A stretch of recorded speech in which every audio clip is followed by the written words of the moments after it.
गुणांक किसे कहते हैं? किसी भी बहुपद में जो चर के सामने गुणा हुआ रहता है, अचर राशि, जिस अचर राशि से क्या हुआ रहता है गुणा, उसी राशि को हम लोग क्या कहते हैं? गुणांक कहते हैं। सामान्यतः अचर राशियां होती हैं, लेकिन यहाँ पे डिफिनेशन है किसी चर या अचर राशि के पहले जिस चर या अचर राशि का गुणा होता है वह उस चर या अचर राशि का गुणांक कहलाता है। मतलब क्या है कि हमने यदि लिख रखा है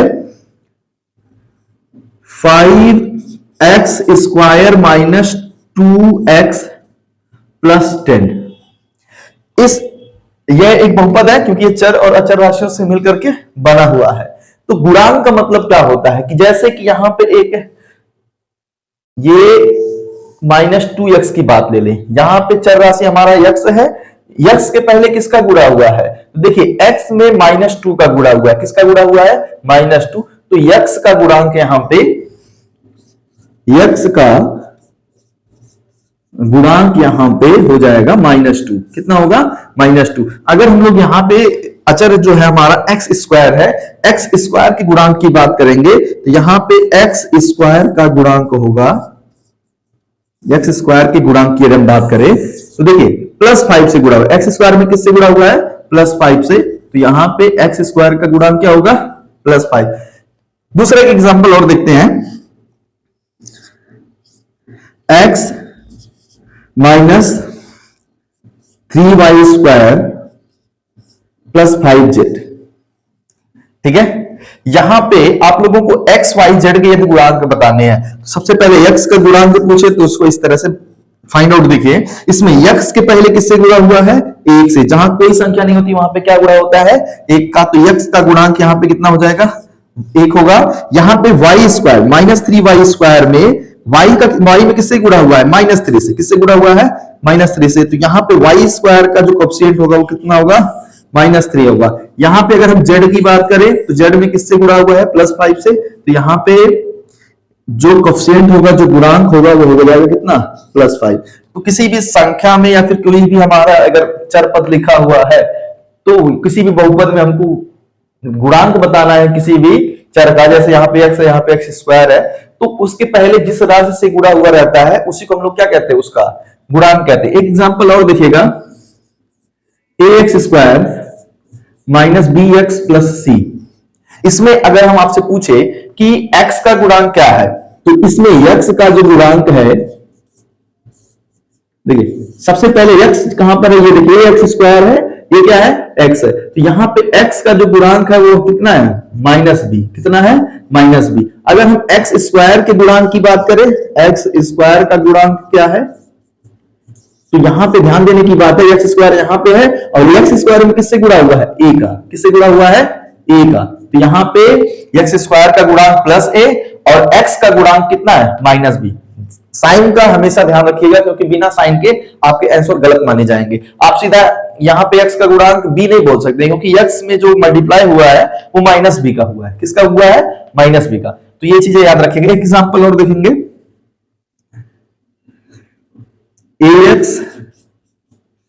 plus by plus by minus c या फिर प्लस c इक्वल टू 0। छोड़ दीजिए, 0 की बात बाद में करेंगे। यहां पे अगर आपको पूछा x का गुणांक कितना है तो x में किससे गुणा हुआ है? +a से। y का गुणांक अगर हम लोग पूछ ले तो y में किससे गुणा हुआ है? b से। तो y का गुणांक b हो जाएगा और x का गुणांक क्या हो जाएगा? a। तो किसी भी बहुपद में गुणांक का मतलब होता है जिस चर का गुणांक आपसे पूछा जा रहा है उसमें किस संख्या का गुणा हुआ है ये आपको देख के बताना है।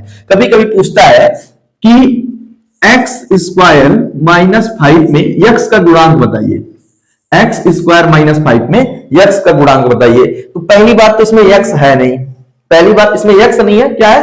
x स्क्वायर है। लेकिन आपको बताना है यदि x का गुणांक, तो किसी भी संख्या का गुणांक अगर आपसे पूछ ले तो याद रखिएगा यहां पे x तो है नहीं, तो जहां किसी भी बहुपद में कोई भी यदि चर पद नहीं है तो उसका गुणांक 0 होता है।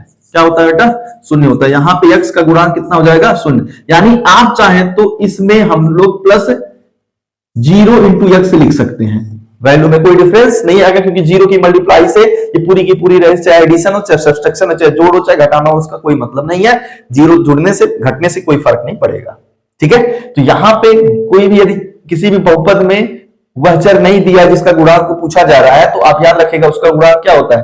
शून्य होता है। जैसे कि एक्स स्क्वायर माइनस 5 में एक्स कहीं पे नहीं है, एक्स स्क्वायर है, तो जहां पे एक्स नहीं है फिर भी अगर आपको इसका गुणांक बताना है तो वहां पे उस संख्या का गुणांक क्या हो जाएगा, 0, यानी उस चर का गुणांक क्या हो जाएगा, शून्य। ठीक है, ये बात याद रखिएगा, ये नोटेबल पॉइंट है। किसी भी क्वेश्चन में यदि आपको वह वेरिएबल यानी कि चर पद नहीं दिया और उसका गुणांक पूछ ले तो उसका गुणांक कितना होगा, शून्य। एग्जांपल और देख लीजिए, हमने लिख दिया 3x प्लस 5y माइनस 3। ठीक है, एक इस तरह से मैंने क्या लिख रखा है, बहुपद लिख रखा है। अब इसमें अगर आपको पूछ ले कि z का गुणांक कितना है, किसका गुणांक, z का, तो z तो दिया नहीं है, तो z का गुणांक अगर पूछ भी लेता है तो आप सीधा सीधा कहिएगा z का गुणांक यहाँ पे क्या होगा, शून्य होगा। मान लीजिए आपसे यहाँ पे पूछ लिया एक्स स्क्वायर का गुणांक कितना है, तो इस बहुपद में देखिएगा, तो इस बहुपद में एक्स स्क्वायर भी नहीं दिया है, तो जो संख्या नहीं होती उसका गुणांक कितना होता है, शून्य। क्योंकि शून्य का हम इसमें शून्य गुणे कुछ भी एक्स वाई जेड जोड़ दे तो उसकी वैल्यू में कोई डिफरेंस नहीं आएगा। तो किसी भी संख्या के गुणांक से क्या मतलब होता है कि किसी भी संख्या या फिर कोई भी चर या अचर हो उसके गुणांक का मतलब होता है कि उसमें किस राशि से गुणा हुआ है। आई होप आपको गुणांक क्लियर हो गया। इस तरह के क्वेश्चंस काफी पूछे गए यहाँ पे प्रैक्टिस सेट में, कीजिएगा। कोई डाउट्स होगा तो कमेंट करके जरूर पूछेगा। आप लोगों के लिए आज के लिए क्वेश्चन है, इसमें आप लोगों को गुणांक बताना है 3y square minus 3y square plus y minus 5 में आप लोगों को y का गुणांक बताना है। क्या बताना है, y का गुणांक। दूसरी चीज बहुपद की घात भी बतानी है। क्या बतानी है, बहुपद का घात क्या होगा, इसमें दोनों बताना है। कमेंट करके जरूर बताइएगा कि इस इक्वेशन में y का गुणांक कितना है और बहुपद की घात कितनी है। ठीक है।